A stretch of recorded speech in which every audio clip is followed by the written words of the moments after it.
Şöyle.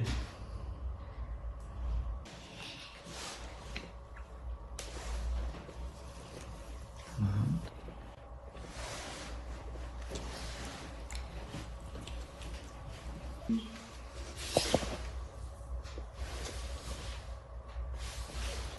Dur çocuğum. Aferin sana, aferin, sıkıldım. Dur bakalım. Ağrı eşiği insanlara göre birazcık daha fazla olduğu için onu daha rahat uyum sağlıyorlar. Biz bu ağrıyı kendimiz bulmak zorundayız. Ağrısı olduğunu düşündük. Hep tek taraflı beslenmesi de vardı çocuğun. Ona göre bir karar verdik. İşte 1,4 gram bu som altından kalıp alındı. Kalıba basıldı. Ona göre dişe takıldı. Ya uyum süreci ilk başta yaş mama başladık. Şu an kurulamayı gayet güzel yiyor.